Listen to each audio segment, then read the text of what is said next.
Se você chegou até esse vídeo, uma parte de você já sabe que está vivendo abaixo do que poderia. Não é julgamento, é observação. E os estoicos foram os primeiros a fazer isso, observar a si mesmos sem desculpa, sem filtro, sem a necessidade de parecer bem diante de ninguém. Hoje eu vou te apresentar 3 leis. Não são minhas. Têm mais de 2000 anos e continuam destruindo a mediocridade de quem tem coragem de aplicá-las. Você é do tipo que prefere acreditar que o problema sempre está fora de você, no governo, na sorte, na família, no chefe, na ex. Fecha o vídeo agora. Esse conteúdo não é para você. Mas se você quer entender por que alguns homens parecem inabaláveis, enquanto o mundo ao redor deles pega fogo, fica, porque a resposta está nessas 3 leis. Lei 1. Controla o que é seu, ignora o resto. Epictetus nasceu escravo, não um escravo metafórico. Um escravo de verdade, comprado, vendido, tratado como objeto. Seu dono era um homem chamado Epafroditus, que certa vez, em um momento de crueldade gratuita, agarrou a perna de Epictetus e começou a torcer. Epictetus olhou para ele com calma e disse: "Você vai quebrar minha perna." Epafroditus continuou torcendo, e quando o osso quebrou, Epictetus apenas disse: "Eu te avisei." Nenhuma raiva, nenhum grito, nenhum desespero. Você acha isso frio, insensível? Os estoicos chamavam de liberdade. Enquanto esse homem controlava o corpo de Epictetus, podia bater, machucar, vender, humilhar. Ninguém, absolutamente ninguém, tinha acesso à sua mente. E Epictetus sabia, com uma clareza que poucos homens jamais alcançam, que a mente era o único território que realmente importava.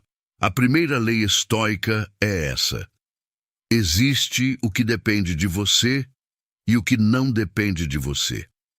Opinião das pessoas, resultado das suas ações, o que acontece com seu corpo, o tempo, a saúde de quem você economia, ama. O que alguém pensa de você às 3 da manhã enquanto você dorme. Nada disso é seu. Nunca foi. Nunca vai ser. O que é seu? Seus pensamentos, suas escolhas, sua resposta diante de cada situação. A maioria dos homens passa a vida inteira tentando controlar o que nunca vai conseguir controlar. Fica com raiva do trânsito, como se a raiva movesse os carros. Fica ansioso com o que os outros pensam, como se a ansiedade mudasse os pensamentos deles. Perde o sono com cenários que provavelmente nunca vão acontecer. E fica tão ocupado com os fantasmas do futuro que não consegue agir no presente. E enquanto desperdiça toda essa energia no incontrolável, ignora completamente o único território onde tem poder total, a própria mente. Pensa nisso por um... Você já teve um dia que começou ruim porque alguém te ignorou numa mensagem? Ou porque o trânsito estava travado? Ou porque o chefe fez um comentário que você interpretou como crítica? E esse dia inteiro foi colorido por aquela coisa. Aquela coisa pequena, externa, que não dependia de você. Homens fracos terceirizam a paz. Ficam bem quando tudo está bem. Ficam destruídos quando algo sai do plano. São literalmente escravos das circunstâncias, mas escravos do que Epictetus jamais foi, porque pelo menos ele sabia disso. O homem estoico treina o oposto. Ele decide como vai estar independente do que acontece lá fora. Não porque não sente, mas porque entende que a emoção não precisa virar ação automática. Isso não se aprende em um dia. Não é uma mentalidade que você instala como aplicativo.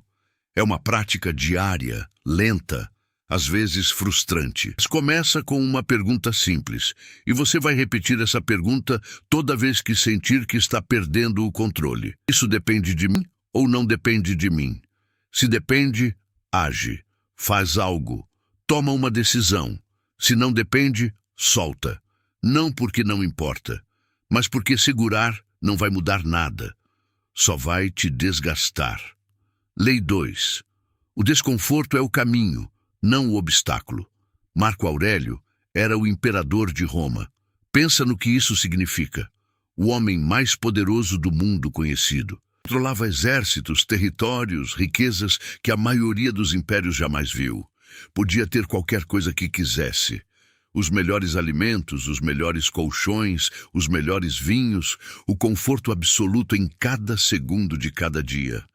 E ele escolhia dormir no chão, não por punição, não por humildade performática, não para impressionar ninguém, por treino. Porque ele sabia que um homem que depende do conforto para funcionar é um homem que pode ser destruído a qualquer momento. E um imperador que pode ser destruído pelo desconforto é um imperador que não durou muito. Os estoicos tinham uma prática chamada ascesis, que significa literalmente treino, exercício. E parte desse treino era a exposição voluntária ao desconforto. Ficavam sem comer por um dia, não porque tinham fome, mas para lembrar que a fome não os matava, que eles podiam sobreviver, que o desconforto era suportável. Andavam com roupas simples no frio, não porque não tinham dinheiro para roupas melhores, mas para lembrar que o luxo não era necessidade, que eles ainda existiam sem ele. Faziam isso conscientemente, regularmente, para treinar a mente a não depender das condições externas para funcionar. Hoje, você não precisa dormir no chão. A lei não exige isso, mas ela exige que você pare de fugir do desconforto como se ele fosse seu inimigo. Porque toda vez que você evita o desconforto, você está mandando uma mensagem para a sua mente. Isso é perigoso. Não consigo lidar com isso. Preciso me proteger. E sua mente aprende, fica menor, mais frágil, mais dependente. Toda vez que você enfrenta o desconforto de frente, sem dramatizar, sem esperar que passe sozinho, você está mandando uma mensagem diferente: sou capaz, consigo, e sua mente aprende isso também. Agora, olha para a sua vida. O treino que você fica adiando, acordar mais cedo, ir para a academia, sair da zona de conforto física. A conversa difícil que você empurra com a barriga há semanas, com a parceira, com o pai, com o sócio. O projeto que você não começa porque tem medo de falhar. O negócio, o canal, o livro, a mudança de carreira. A rotina que você quebra toda vez que está cansado. Como se o cansaço fosse desculpa suficiente. Cada vez que você cede ao conforto fácil, você está escolhendo ativamente ser menor do que poderia ser. Não é neutro. Não é só um dia. É uma escolha. E ela vai acumulando. Os homens fracos buscam o caminho sem atrito. Querem o resultado sem o processo. Querem a recompensa sem o custo.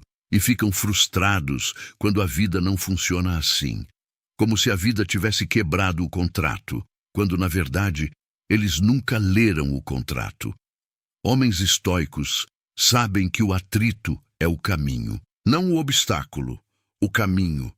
A segunda lei é essa: procure o desconforto antes que ele venha te procurar, porque ele vai vir de qualquer forma. A única variável é se você vai estar treinado quando ele chegar. Não. Lei 3. Sua reação é sua identidade. Sêneca disse uma vez que não é o que acontece com você que define quem você é. É o que você faz com o que acontece com você. Simples, né? Parece óbvio. Não é, porque sua reação automática diante de uma provocação, de uma perda, de uma injustiça, essa reação não saiu do nada. Ela foi construída ao longo de anos. É hábito. É padrão, é o resultado de 1000 pequenas escolhas não conscientes que você fez ao longo da vida.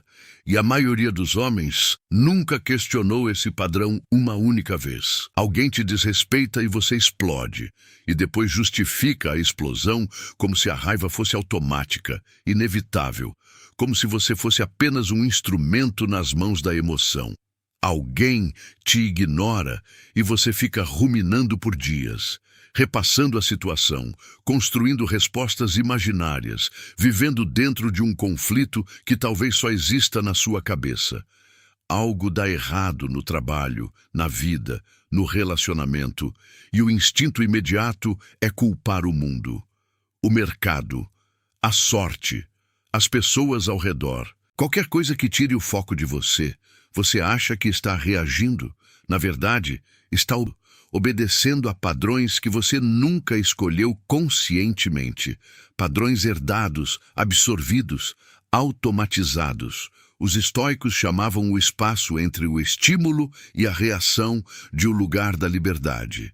É ali, naquele instante brevíssimo entre o que acontece e o que você faz, que mora o caráter de um homem sem treinamento, reage em fração de segundo, sem pensar, sem escolher. Um homem estoico usa esse segundo, ou parte de um segundo, para pausar, para perguntar: quero mesmo reagir assim?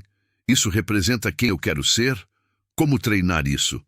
Marcos Aurelius tinha uma prática que usava todos os dias. Você provavelmente já ouviu falar, o diário. Mas não do jeito que a maioria usa, para desabafar, para registrar sentimentos, para processar emoções no vazio, para analisar. Toda noite, ele escrevia perguntas específicas para si mesmo. Onde eu perdi o controle hoje? Onde eu cedi a uma reação que não escolhi conscientemente? O que eu faria diferente se pudesse repetir aquele momento? Não era autopunição, era calibração. Era um homem que levava o próprio caráter tão a sério quanto levava o império.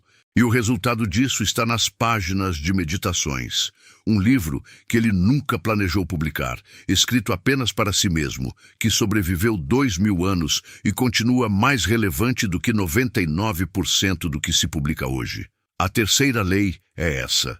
Sua reação não é automática, ela é treinável. E enquanto você não treinar, vai continuar sendo controlado por impulsos que você nem sabe que tem. Vai continuar reagindo como se não tivesse escolha, quando a única coisa que os estoicos insistiam é que você sempre tem escolha. 3 leis, 2000 anos, 0 desculpa, controla o que é seu, abraça o desconforto, escolhe sua reação. Se você assistiu até aqui, você já está fazendo o que a maioria dos homens não faz, prestando atenção em si mesmo, olhando para dentro sem fugir. Isso já é estoicismo. Não é confortável, nunca foi para ser, mas é real. E é o único tipo de trabalho que ninguém pode fazer por você e ninguém pode tirar de você. O próximo passo é seu. Pode ser se inscrever no canal para continuar esse trabalho toda semana.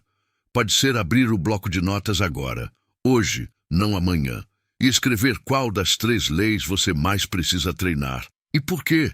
Mas faz alguma coisa.